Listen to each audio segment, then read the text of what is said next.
My name is Amanda. I'm from EOS Network. We are a British-based charity with a global reach, and today I will be talking to you about EOE and the patient's perspective.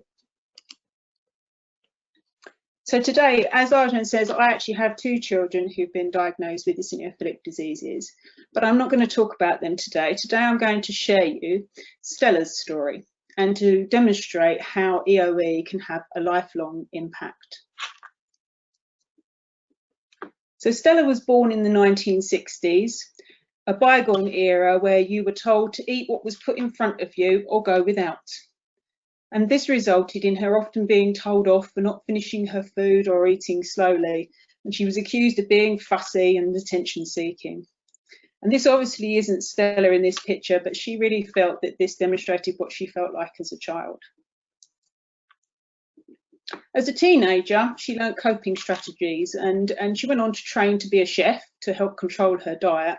And this worked pretty well for her until she had children at 21, when her symptoms become much worse.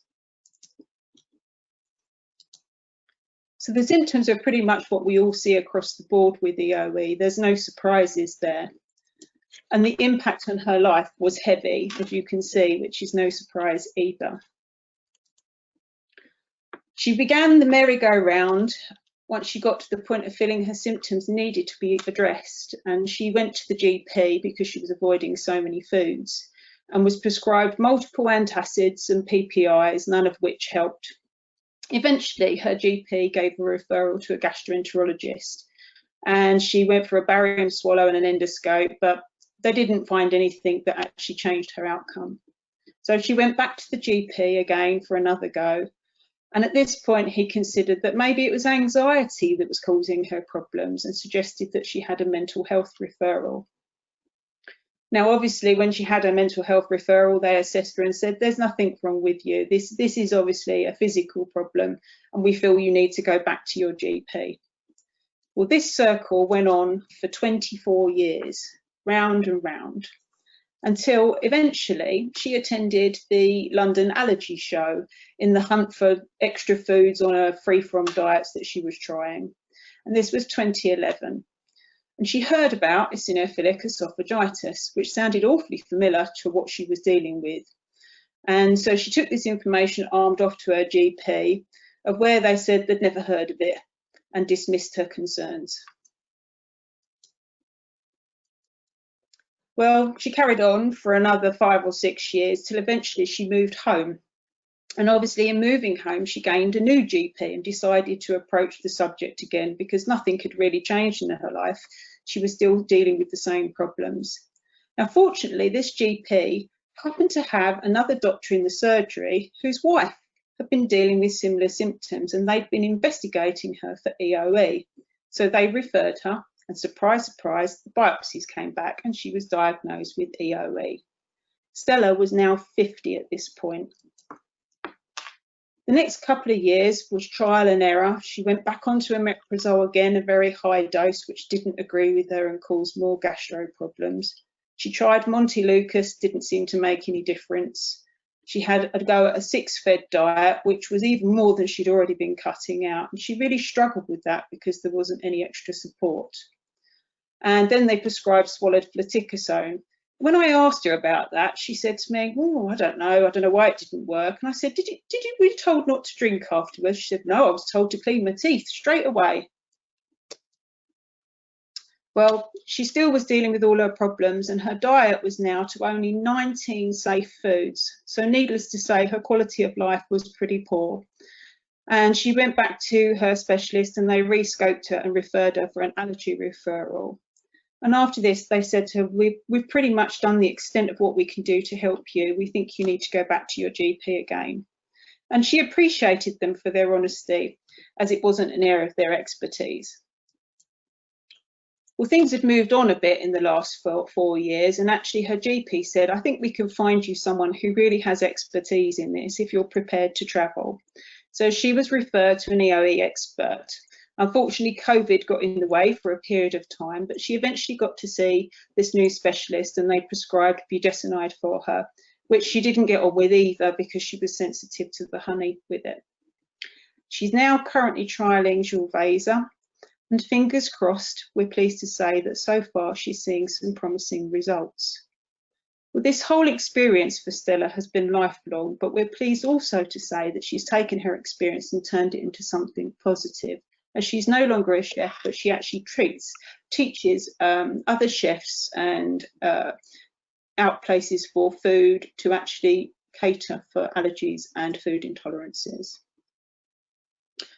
So after our experience, this is not an unusual experience within patients that we speak to, sadly.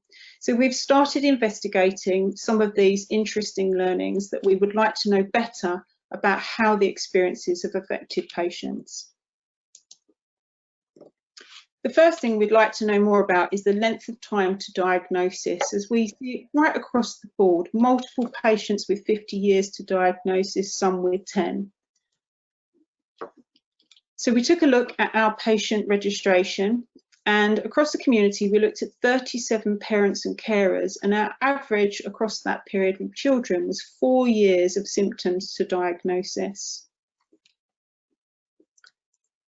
And with an adult section we took 57 adult patients, and sadly that is 9 years of symptoms to diagnosis. An area that we really want to focus on and make an impact of improvement. So during that 9 years of average, what are these patients actually experiencing? We recently put out a public survey in conjunction with Guts UK, asking adult patients what their experiences have been. So the first three is no surprise to many of you probably that are watching. All patients with EoE tend to experience some form of food sticking in the esophagus and pain, and obviously inevitably food avoidance and weight loss. But what we was most concerned about was the long-term effects, that nearly 3/4 had suffered a food bolus obstruction, 69% had suffered some form of stricturing and narrowing, and actually gone on, 31% of them had gone on to actually needing dilatation. So it's no surprise when one of the common quotes that we hear is that patients are incredibly scared to eat in front of others in case they choke. So how does this affect outside of these symptoms? How does the real impact on their quality of life? Well, EoE affects every aspect of a patient's life, as we can see from this graph here. Social life, incredibly difficult. Over half of our patients we spoke to had made a major impact. Eating, travel, going on holidays, diet, the type of diet, well, we know that that's a big problem. Work, and most concerningly, coping with the symptoms of it and quality of life for nearly 3/4 of our survey, and a financial impact too. So how are the treatments that are being used currently working for patients and carers? 34 out of the 39 that were surveyed in our public survey had actually been prescribed proton pump inhibitors. Now, only 19% were satisfied with this as a treatment for their EoE, and 74% didn't feel this improved their quality of life, although some did mention that although it didn't improve their EoE, it had some effect on reflux symptoms. 18% had reported adverse side effects, which is quite a concern too. Food elimination, well, we all know this is a real difficult one for patients to manage. 28 out of the 39 had attempted some form of food elimination diet, and you can see the varied types that they'd accessed from the graph on the right. 23% were satisfied with this as a treatment. More than 25% of them had tried to eliminate more than 6 foods, which is really concerning. And 67% found it difficult to be compliant when away from home, which is no surprise. But the big concern to us, and one that we wasn't shocked by really, is that 33% of our surveyors found that they were struggling to get dietetic support. And obviously we know the impact that being on a restricted diet has, and that is that food is the most social thing that we do as a human being. So when you can't eat what other people are eating, it has a massive impact on your life and can be incredibly isolating. We also found that 28 out of 39 had been prescribed some form of swallowed fluticasone or a budesonide slurry. 30% of patients were actually happy with this as a treatment for their EOE, but 59% didn't feel it improved their quality of life. Now, we also know that over a quarter here found it really difficult to follow the instructions, which reflects many of the comments of our patients. They go home with a leaflet, it doesn't say what they need to do, and it's very much more luck than judgment how they get that treatment to work. And 19% found it incredibly difficult to manage when away from home, actually administering these types of medications. And you can see obviously the concern that most patients had was actually whether they were getting the right amount of medication or whether they were doing it properly. So obviously we're looking to Jurvesa become available on the market in Europe and other places around the globe. Now, we had a very small cohort of patients that actually responded to this survey because they are struggling to actually get that in the UK at this moment in time. Only 10 of our 39 had actually been prescribed Jurvesa. 60% of those, so 6 patients, said they were very satisfied with it as a treatment for their EOE. 20% of them felt it didn't improve their quality of life. And 30% of those 10 had struggled to get it from their doctor or pharmacist. So you can see it's a large percentage of people are struggling to actually get that medication still now, which is part of what we use this survey for as submissions for HTA. And I'm delighted to say that today the Scottish board have approved Jurvesa as an acute treatment and maintenance, which is breaking news. So at EOS Network, what are we doing to actually change this outcome for patients, and what opportunities are there for you as healthcare professionals? So you can see from this slide, which is incredibly busy, that's what we're up to, which is an awful lot at the same time, but we really are a platform to connect all of these relevant dots. And that's exactly what we wanted to happen. We have 2 arms to the organisation. We have the community hub, which is there to support patients. And we work locally with patients. We also direct for more local support if it's available. We also work with global rare disease organisations, such as obviously EUREOS today, CGEAR, EUREOS, and we also work with pharma and industry to try and help with bringing new medications to market and for disease awareness and obviously for medical education. And we also work with other medical associations such as the British Society of Gastroenterology, BISCAN, etc. And we're working with those to build new guidelines to increase the medical education, which we can then disseminate amongst our professionals' global network, which is there really to help you communicate between each other, to help disseminate the information such as what EUREOS is bringing together, and to bring collaboration and hopefully improve access for patients to medical care. So we would suggest today that we would like to invite you all to register with our Professionals Global Network. By joining, you'll have an opportunity to receive important news updates and research updates from around the globe. You'll also have access to our LinkedIn group forum, which will give you a space to connect and collaborate and talk about all the great work that EUREOS is doing and CGEAR is doing, etc., around the globe. And it will also give you a place to recruit the clinical trials or your surveys and to list your publications. And of course, importantly, access to patient resources. I'd like to thank you all for taking the time to listen today. And if you have any questions, I'd be very glad to answer them for you. Thank you, Amanda. That was a fantastic presentation. It really provides also a new scope on how sometimes how our patients see us and how how we see the patients and the disease. And there are a few questions from people in the audience that I would like to ask you. And here's one question from Paula Hint, and she is a dietitian at St. George's. And she says, "Dear Amanda, could you please share your data with me if possible? I really like to help us with the EoE patients at St. George's. And I'd like to suggest that we share your presentation together with the other presentations on the EUREOS website. And we can also send you a copy for the EOS Network website. I think that's an excellent idea. Yeah, so maximally disseminated. And here's another comment from Stefan Mielke. He says, a fantastic presentation by Amanda. Is it possible to have access to the results of the patient survey?